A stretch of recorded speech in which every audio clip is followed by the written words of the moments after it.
Assalamualaikum warahmatullahi wabarakatuh. Hai Resavers, balik lagi nih bareng Mimin. Mimin kali ini bakalan bawain serba-serbi ekonomi syariah. Ditonton sampai selesai ya. Have fun. Apa itu ekonomi Islam?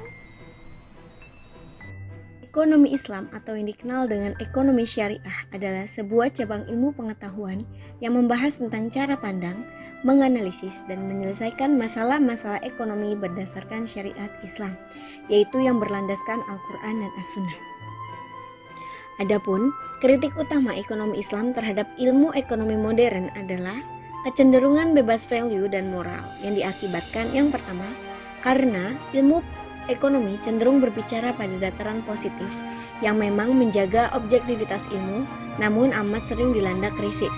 Yang kedua, model dan masyarakat ekonomi yang dikembangkan selama 2 abad terakhir berada dalam tradisi sekularisme barat, di mana sekularisme adalah ideologi yang menyatakan bahwa sebuah institusi atau badan negara harus berdiri terpisah dari agama atau kepercayaan, atau dapat menunjang kebebasan beragama dan kebebasan dari pemaksaan kepercayaan dengan menyediakan sebuah rangkaian netral dalam masalah kepercayaan serta tidak menganas-kemaskan sebuah agama tertentu. Yang ketiga, tradisi pemikiran neoklasik cenderung menempatkan falsafah individualisme, naturalisme, dan utilitarisme sebagai dasar penyusun teori dan modalnya. Kemudian perbankan syariah modern. Konsep teoritis mengenai bank Islam muncul pertama kali pada tahun 1940-an dengan gagasan mengenai perbankan yang berdasarkan bagi hasil. Usaha modern pertama untuk mendirikan bank tanpa bunga dimulai di Pakistan yang mengolah dana haji pada pertengahan tahun 1940-an, tetapi usaha ini tidak sukses. Perkembangan berikutnya usaha pendirian bank syariah yang paling sukses dan inovatif di masa modern ini dilakukan di Mesir pada tahun 1963 dengan berdirinya Mid-Gamer Local Saving Bank. Bank ini diterima dengan baik oleh kalangan petani dan masyarakat pedesaan. Namun sayang, karena terjadi kekacauan politik di Mesir, Mid-Gamer mulai mengalami kemunduran, sehingga operasionalnya diambil alih oleh National Bank of Egypt dan Bank Sentral Mesir pada tahun 1967. Pengambil alihan ini menyebabkan prinsip nirbunga pada Mid-Gamer mulai ditinggalkan, sehingga bank ini kembali beroperasi berdasarkan bunga. Pada 1971, akhirnya konsep nirbunga kembali dibangkitkan pada masa rezim Sadat melalui pendirian Nasir Social Bank. Tujuan bank ini adalah untuk menjalankan kembali bisnis yang berdasarkan konsep yang telah dipraktikkan oleh Mid-Gamer. Kemudian perbankan syariah di Indonesia. Pada tahun 1983 tersebut pemerintah Indonesia pernah berencana menerapkan sistem bagi hasil dalam perkreditan yang merupakan konsep dari perbankan syariah. Inisiatif pendirian Bank Islam di Indonesia dimulai pada tahun 1980 melalui diskusi-diskusi bertemakan Bank Islam sebagai pilar ekonomi Islam. Sebagai uji coba, gagasan perbankan Islam dipraktekkan dalam skala relatif terbatas diantaranya di gedung Bait At-Tamil Salman ITB dan di Jakarta. Tahun 1990, Majelis Ulama Indonesia MUI membentuk kelompok kerja untuk mendirikan Bank Islam di Indonesia pada tanggal 18-20 Agustus 1990. Majelis Ulama Indonesia menyelenggarakan lokakarya bunga bank dan perbankan di Cisarua, Bogor, Jawa Barat. Hasil lokakarya tersebut kemudian dibahas lebih mendalam pada Musyawarah Nasional keempat MUI di Jakarta 22-25 Agustus 1990 yang menghasilkan amanat bagi pembentukan kelompok kerja pendirian Bank Islam di Indonesia. Kelompok kerja dimaksud disebut tim perbankan MUI dengan diberi tugas untuk melakukan pendekatan dan konsultasi dengan semua pihak yang terkait. Selanjutnya adalah pengertian analisis SWOT. Analisis SWOT adalah metode perencanaan strategis yang digunakan untuk mengevaluasi kekuatan, kelemahan, peluang, dan ancaman.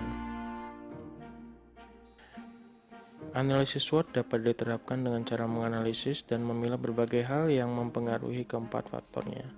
Terus masuk ke fungsi analisis SWOT, yaitu fungsinya untuk menganalisa mengenai kekuatan dan kelemahan yang dimiliki bank syariah itu sendiri yang dilakukan melalui telaah terhadap kondisi internal pada bank.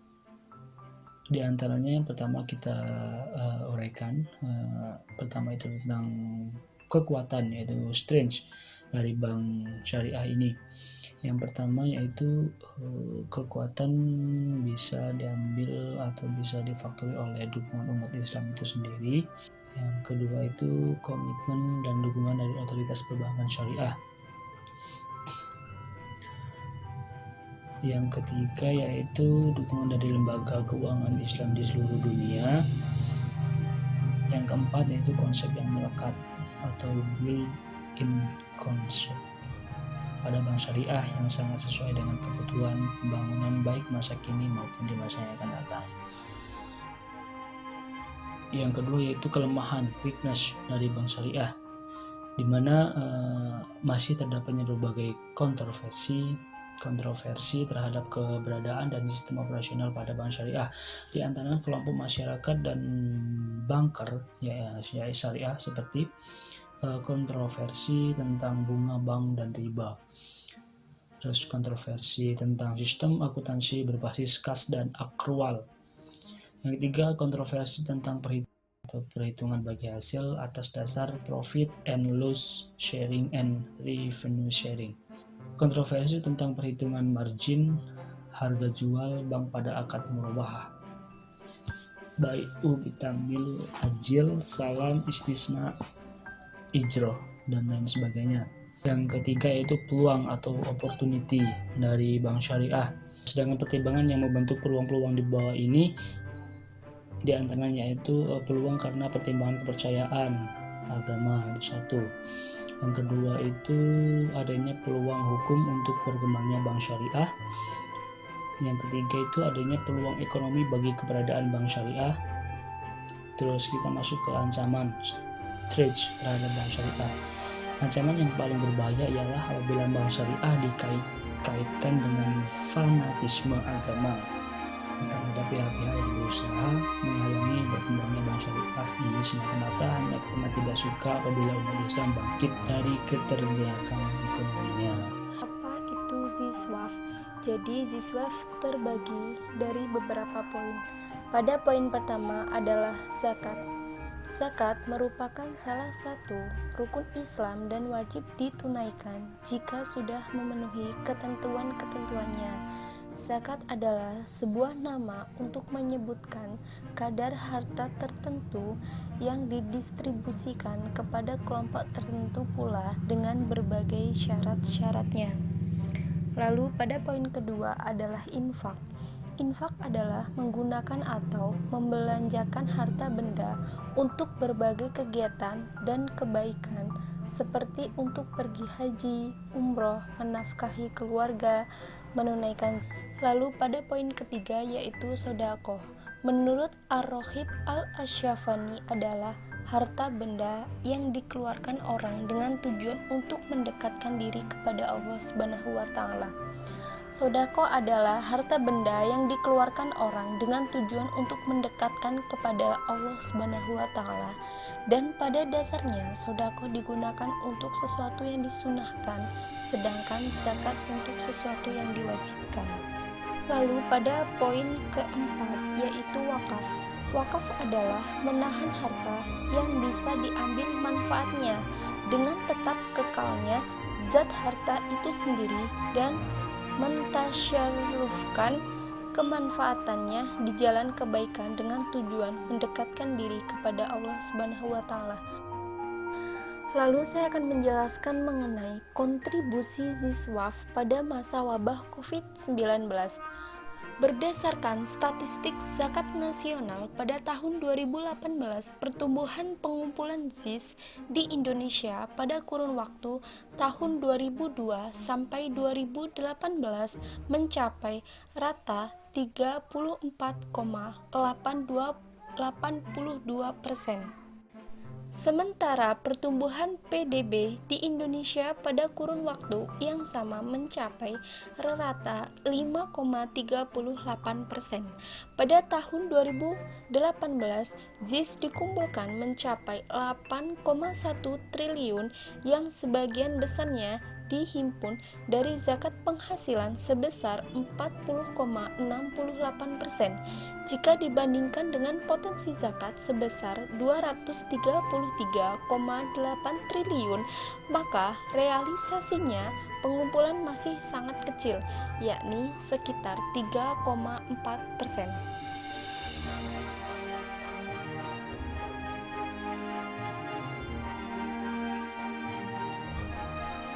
Yaitu level meso. Basnas dapat memberikan imbauan kepada seluruh organisasi pengelola zakat di Indonesia untuk merelokasikan rencana kerja dan anggaran tahunan untuk penanganan dampak COVID-19 terhadap mustahik. Dengan aktivitas work from home, dana operasional dapat dialihkan untuk membantu mustahik. Basnas juga dapat menginisiasi gerakan zakat di Indonesia untuk menghimpun dan menyalurkan dana zakat infak sodaqoh lintas provinsi atau wilayah dari daerah surplus pengumpulan zakatnya ke provinsi atau wilayah yang menjadi titik epicentrum dan paling terdampak COVID-19. Level makro, Basnas mendapat mandat dalam Undang-Undang Nomor 23 Tahun 2011 tentang pengelolaan zakat nasional yang bertujuan salah satunya adalah meningkatkan manfaat zakat untuk mewujudkan kesejahteraan masyarakat dan penanggulangan kemiskinan. Selanjutnya, kita akan membahas mengenai konsumsi Islami.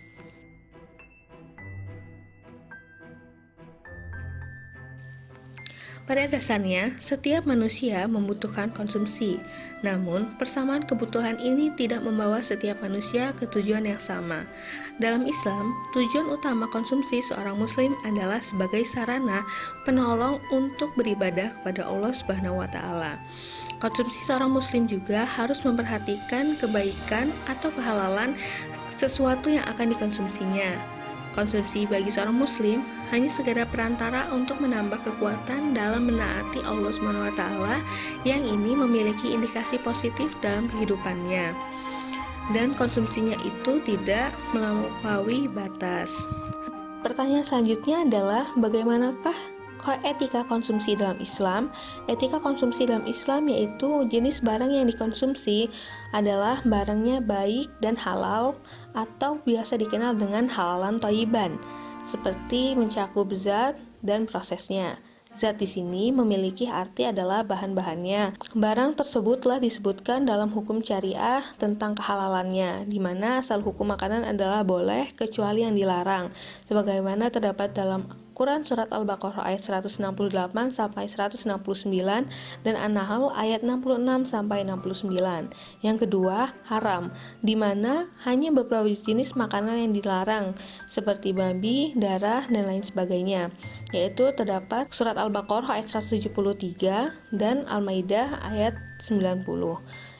Yang kedua, proses. Arti dari proses ini adalah prosesnya telah memenuhi kaidah syariah, seperti sebelum makan kita membaca bismillah dan selesai makan kita membaca hamdalah menggunakan tangan kanan dan telah bersih tangan kanan tersebut.